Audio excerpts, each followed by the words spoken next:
মধ্যপ্রাচ্যের রণক্ষেত্রে কামানের গর্জন সাময়িকভাবে কমলেও ইসরায়েলের হৃদকম্পন থামছে না মোটেও। তেল আবিব যাকে বিশাল বিজয় বলে প্রচার করছিল, পর্দার আড়ালের গোয়েন্দা তথ্য বলছে সেটি আসলে এক ঐতিহাসিক ব্যর্থতা। ইসরায়েলি বিমান বাহিনীর শত শত হামলার পরেও ইরানের পরমাণু প্রকল্পের শিকড় উপড়ানো তো দূর, বরং তেহরান এখন পরমাণু শক্তির চূড়ান্ত শিখরে দাঁড়িয়ে আছে। ইসরায়েলি গোয়েন্দাদের চাঞ্চল্যকর দাবি, ইরানের হাতে থাকা 480 কেজি সমৃদ্ধ ইউরেনিয়াম এখনও সম্পূর্ণ অক্ষত।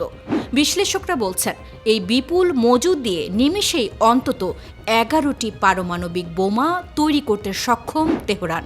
আর এই একটি তথ্যই ইসরায়েলি জেনারেলদের রাতের ঘুম কেড়ে নিয়েছে।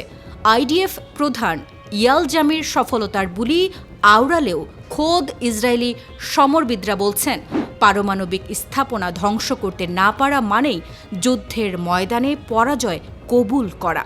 কিন্তু ইসরায়েলের জন্য যমদূত কেবল পরমাণু বোমা নয়, বরং লেবানন সীমান্তে হিজবুল্লাহর নয়া প্রযুক্তির ড্রোনগুলো এখন বড় বিভীষিকা।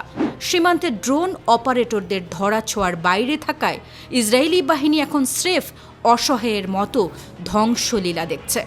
একদিকে পারমাণবিক বোমার ভয়ঙ্কর হাতছানি, অন্যদিকে হিজবুল্লাহর অপ্রতিরোধ্য ড্রোন প্রযুক্তি।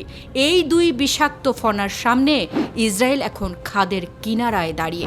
মধ্যপ্রাচ্যের এই দাবার চালে ইরান কি শেষ পর্যন্ত পরমাণু মুকুটের মালিক হবে?